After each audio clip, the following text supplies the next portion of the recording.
অসমৰ বাৰেৰহণীয়া লোক সংস্কৃতিৰ বহল পথাৰখনৰ পৰিবেশ্য কলা হিচাপে অতি জনপ্ৰিয় ৰূপত অতীজৰে পৰা প্ৰচলিত এক লোক অনুষ্ঠান হ'ল ওজাপালি।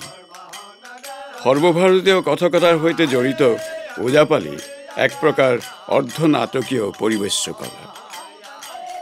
ওজাপালি প্ৰধানকৈ দুবিধ, এবিধ বিয়াহ গোৱা ওজাপালি বা বিয়াহৰ ওজাপালি, আনবিধ হৈছে শুকনানী ওজাপালি বা ৰং গোৱা ওজাপালি।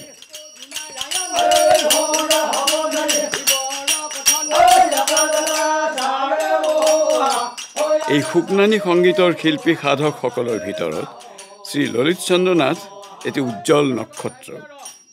ব্যক্তিগত সুখ প্ৰাচুৰ্যৰ কথা চিন্তা নকৰি এটি থলুৱা লোককৃষ্টিৰ প্ৰচাৰ আৰু প্ৰসাৰৰ বাবে পৰেতো জীৱন তেখেতে একান্ত মনে আত্মনিয়োগ কৰি আহিছে। দৰঙৰ আপুৰুগীয়া কৃষ্টিসমূহৰ পুনৰ উদ্ধাৰৰ ক্ষেত্ৰত আজিও 4-10 বছৰ বয়সতো মানুহজন থমকি ৰোৱা নাই।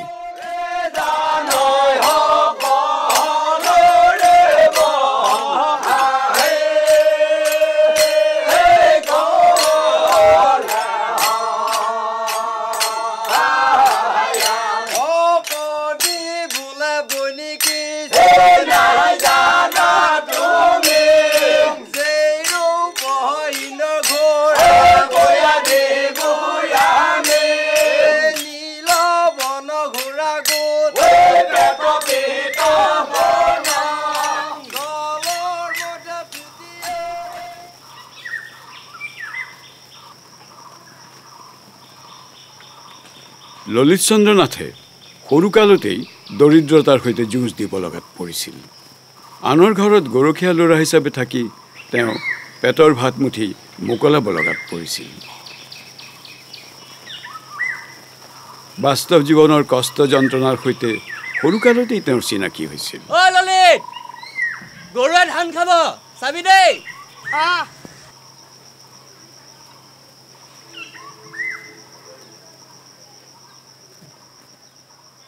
মোৰ জন্ম হৈছিল 1923 চনত মঙলদৈ মহকুমাৰ চিপাঝাৰৰ সাতঘৰীয়া গাঁৱত। মোৰ পিতা ভুৱন চন্দ্ৰ নাথ আছিল দেওধনী নৃত্য আৰু শুকনানী ওজা। মাৰ নাম আছিল ফাগুনী দেৱী। আমাৰ বংশৰ 7 পুৰুষ ক্ৰমে মেঘু ওজা, জীউ ওজা, শিশু ওজা, ভিচু ওজা, ভুৱন ওজা, বনু মোৰ ভাই হয়, ডাঙৰ পিতাৰ ল'ৰা বনু ওজা, চন্দ্ৰনাথ আদিয়ে শুকনানী সংগীতৰ চৰ্চা কৰি আহি আছে। মোৰ পিতা আছিল ওজা। মই সৰুৰ পৰাই পিতাহঁতে যেতিয়া আখৰা কৰি থাকে তেতিয়া মই সকলো চাই থাকোঁ আৰু মোৰ পৰা গাঁও লাগে, মুখত নাহে আৰু নাচোঁ, ভাও দিওঁ, কিবা কৰি থাকে আৰু তেওঁলোকে হাত পাত মাৰিলে আহে, ময়ো হাত পাত আহি থাকে, মুদ্ৰাবিলাক আহি থাকে। ভুল হ'লে পিতাই কৈছিল এই এইটো নহয়, এইটো ভুল কৰি শুদ্ধটো দেখুৱাই দিছে।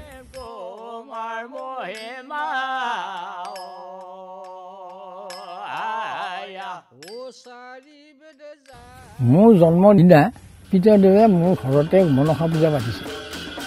ওজাই গীত গাই থাকোঁতে মোৰ জন্ম হৈছে। ল'ৰাই জন্ম পায়ে শুকনানী গীত শুনিব পালে তেতিয়া পিতাক সকলোৱে কৈছে যে এই ল'ৰা ই বিখ্যাত ওজায়ে হ'ব।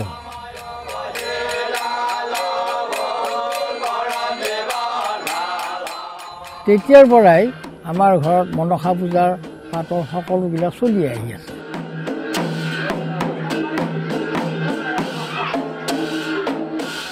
মোৰ 6 বছৰ বয়স হোৱাত পিতাই ঘোঁৰাবান্ধাৰ প্ৰাইমেৰী স্কুলত নাম লগাই দিয়ে। পঢ়া শুনা ভালদৰে কৰিছিলোঁ আৰু মাষ্টৰসকলেও মোক খুব মৰম কৰিছিল। মোক শিক্ষকসকলে এটা গীত মোক শিকাই দিছিল। সেই গীতটো মই য'তে ত'তে গাওঁ, সেইটোৱে মোৰ মনোগ্ৰাহী গীত আছিল। ভগা কৈ বগুলি বহলাই বহিছে বলুকাত বিয়লিৰ বেলা, বকুল বা গৰিছে ববচা বনতে বুটলি বিলাংগৈ বোলা। ভগা কৈ বগুলি বহলাই বহিছে বলুকাত বিয়লিৰ বেলা, বকুল বা গৰিছে ববচা বনতে বুটলি বিলাংগৈ বোলা। মই স্কুলত পঢ়ি থাকোঁতে সান্নিক জ্বৰ হৈ মোৰ পিতা ঢুকাল। পিতা ঢুকোৱাৰ পাছত আমি 5জন ভাই ভনী বৰ নিঠুৰুৱা হৈ গ'লোঁ। লঘনীয়া পেটেৰে আমি দিন কটাব লগা হ'লোঁ। ডাঙৰ ককাই দীনানাথৰ বয়স তেতিয়া 9 বছৰমান হ'ব। ময়ো সৰু আৰু বাকীকেইটাওতো সৰুৱে। কাম কৰিব পৰা হোৱা নাই। আমি আইক কাম কৰি সহায় কৰি দিব নোৱাৰোঁ। আয়ে তেতিয়া ওচৰৰ গাঁৱত খুজি মাগি আনি আমাক পেট পূৰাব নোৱাৰে। আই যদি চাউল তাউল লৈ খুজি আহি পালে সকলোকে দুমুনি আহিল মাগেনি চাউল খুজিব গৈছিল এইটাকে এখন বুলি নানানটা বেয়া কথা কয়। আয়ে চকুৰ পানী টুকি টুকি আমাৰ আগত কয় আৰু আমি তেতিয়া সেইকেইটাকে ভাগ বতৰা কৰি অলপ অলপ খাই থাকোঁ। আমাৰ দুখ লাগে আমি কিয় জন্ম পালোঁ। তথাপিতো তেওঁ এইবিলাক আওকাণ কৰি খুজিবলৈ যায়, নহ'লে যে আমি লঘোণে থাকিব লাগে। আমি তেনেকৈ পেট ভৰাই খাব নাপাওঁৱেই। কাৰোবাৰ ঘৰত কিবা কাজ পাতিলে তাত খাবলৈ পাওঁ বুলি যাওঁ। কেতিয়াবা মাতি নি খাবলৈ দিয়ে, কেতিয়াবা ক'ৰ খোজনীয়া দল আহিছে বুলি খেদি দিয়ে। মাটি বৃত্তিগিলাও ইহঁতৰ বেমাৰত পিতাৰ কাজত এই ভাইৰ বিয়াত সকলো সৰ্বহাৰা হ'ল, বন্ধক দিলোঁ। 7 বছৰত মাটিটো যদি টকা নেদোঁ সেইটো তেওঁৰ নামত নামজাৰি হ'ব খৰি দিওঁতে। এনেকুৱা এটা কালত পৰিলোঁ। পৰি মোৰ মাজু ভাইটোক মই ঘৰৰ তাত 5 পইচাত থলোঁ চাকৰি। মোৰ পঢ়া শুনাও শেষ হোৱা উপক্ৰম হ'ল। তেতিয়া মই মানুহৰ ঘৰত গ'লে গৰু চৰাই দিব লাগে। গৰু চৰাই দিলে মোক এটা লাল পইচা দিয়ে।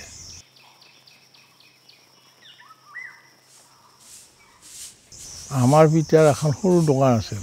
সেই দোকানখনো পিতা ঢুকোৱাৰ পাছতে আমি বিক্ৰী কৰা হৈছিল।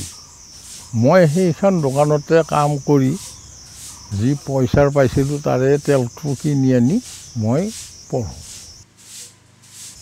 ডাঙৰ ককাইদেউ দীননাথ তেওঁ কাম কৰিব পৰা উপযুক্ত হৈ আহিছে। ঘৰ চম্ভালিব নোৱাৰে। সেই সময়ত মই MV পাছ কৰিলোঁ। মোৰ যিখিনি শিক্ষা আছিল বিদ্যালয়ৰ শিক্ষক হওঁ বুলি 2-এজন মানুহৰ আগত কোৱা হৈছিল। গাঁৱৰ মানুহে মোক চাকৰি চিন্তা বাদ দি বংশ পৰম্পৰা ৰক্ষাৰ অৰ্থে পিতাৰ বিদ্যা শিকিবলৈ ক'লে। মানুহবিলাকে কৈছে এই ওচাকে শিকে, কৰ্ম কৰিবি বাপৰ মন্ত্ৰ লৈবি সাপৰ।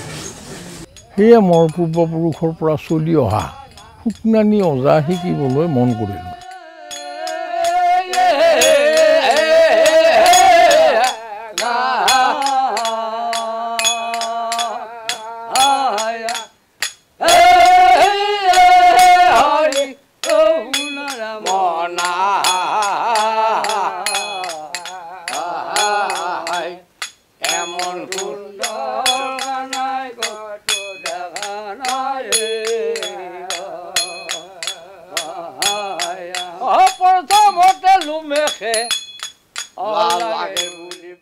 আমাৰ ঘৰখনত ওজাপালি চৰ্চাৰ পৰম্পৰা চলি আহি আছে। ওজা শিকাৰ কাৰণত এদিন ককাইদেউ হায়ে এযোৰ তামোল পাণ ৰূপ এটকা সহ শুকনানী ওজা প্ৰয়াত বনৰাম ওজাৰ ঘৰলৈ লৈ গ'ল। মোৰ বয়স তেতিয়া 16 বছৰমান হৈছে।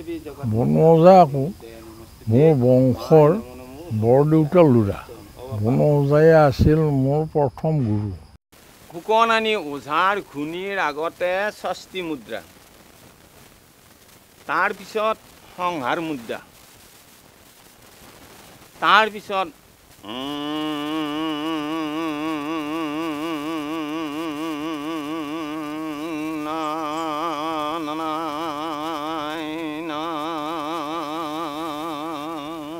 পালিও সেনেকৈ ধৰি বোলাৰ পিছতে গোটেইখিনি ব্ৰহ্মা বিষ্ণু মহেশ 3টা বস্তু এক জেগাতে বান্ধ খাই গ'ল। বৰ্ণনাখিনি আয়ত্ত হোৱাৰ পাছত গুৰুৱে মোক ওজাৰ গীত পদ মুখাস্ত কৰিবলৈ দিছিল। বাচাক মাৰিতে মাৱৰ কোৰ্ধ হৈয়া মন লক্ষ্য বুলি খায়া মাও জীয়াইলা তেখনে প্ৰণাম ৰাম বোল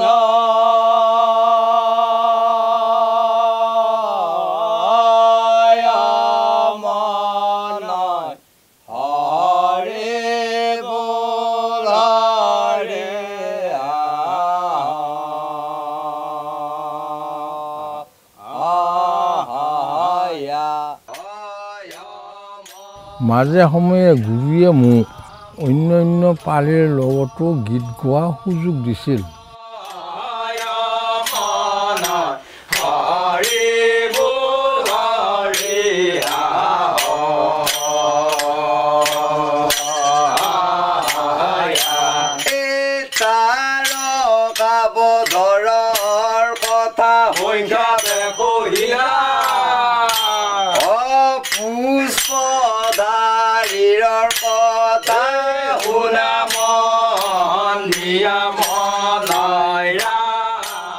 এদিন এখন মাৰৈ পূজাত বেদীৰ আগত বহি পূজাৰ পদ গাবলৈ দিছিল। মই সেইদিনা খুব ভয় খাইছিলোঁ।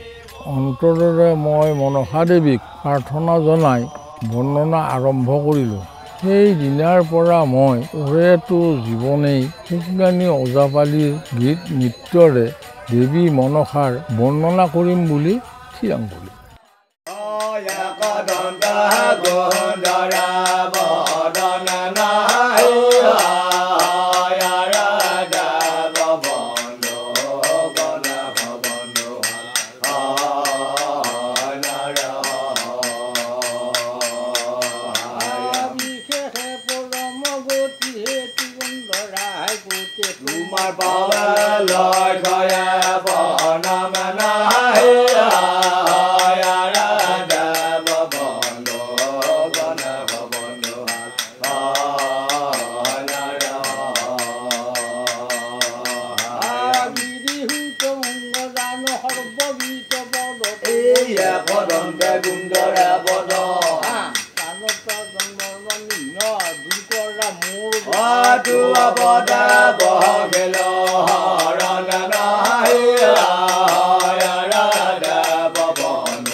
মই এনেকৈ চলি থাকোঁতে মোৰ এদিনাখন সান্নিক জ্বৰ হৈ সেইটো সান্নিক জ্বৰ হ'ল। হোৱাত মই চিকিৎসা আগে ডক্তৰখনত চিকিৎসা সহায় কম আছিল। আমাৰ অসমীয়া হলিৰাম দেৱ শৰ্মা বুলি দক্ষিণ চুবুৰী গাঁৱৰ ৰঙাচৰণত তেওঁ বসবাস কৰে। তেওঁৰ পৰা সকলোৱে চিকিৎসা কৰে। ময়ো টকা পইচা নোহোৱাত খাব ভাত নাই, পিন্ধা কাপোৰ নাই, থাকিব ঘৰ নাই। তেনে অৱস্থাত তেওঁ তাক গ'লোঁ। যাওঁতে তেওঁ মোক চিকিৎসা কৰিলে। চিকিৎসা কৰোঁতে মই তেওঁৰ লগত ওতঃপ্ৰোত সম্বন্ধ হ'লোঁ।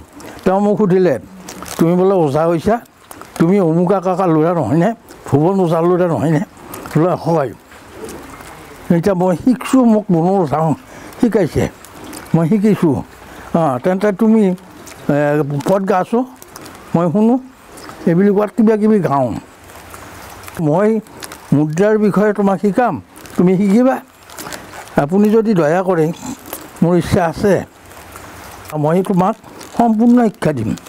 এই বুলি কৈ মোক এখন তেওঁৰ সাঁচিপতীয়া কাইটিলি আখৰৰ কিতাপ আছিল, সেইখন আনি মোক তেওঁ বুজাই দিলে, শিকালা আৰু কোনটো কি মুদ্ৰা সেইবিলাক শিকালে। তেওঁৰ শাস্ত্ৰৰ যিবিলাক মত সেইবিলাকৰ কথাবিলাক আমাক শিকাইছিল। শিকাই সেই দিনৰ পৰা আমি তেওঁক মই গুৰু ধৰি শিকিলোঁ। মোৰ অৱস্থা ঘৰৰ বেয়া থকাত তেওঁৰ এটা গৰু, মোৰ এটা গৰু, দুটা গৰু দুটাই যে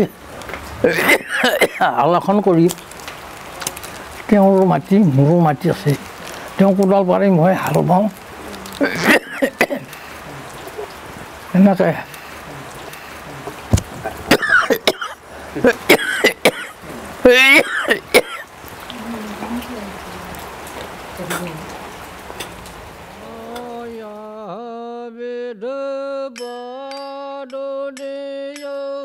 বুদ্মলোচনী আদৰে ৰাখে মোক পানসে দায়ানে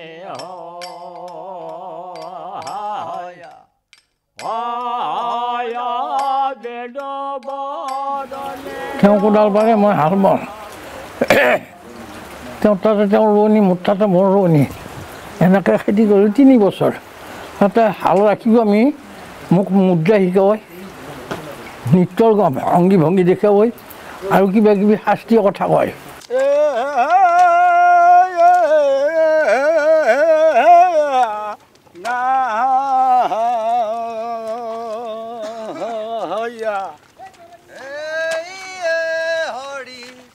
সোণৰে মনা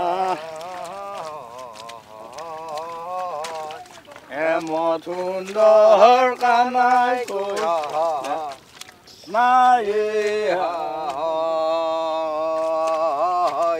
এইটো পদৰ কি আছে ৰাজহংস কামিনী পৰমুখ দায়িনী দেৱদেৱী জগতৰ মাতা এই ৰাজহংস এইটো গামিনী এখন পৰমুখ দায়িনী ৰাজহংস গামিনী মানে কি অৰ্থটো ৰাজহাঁহৰ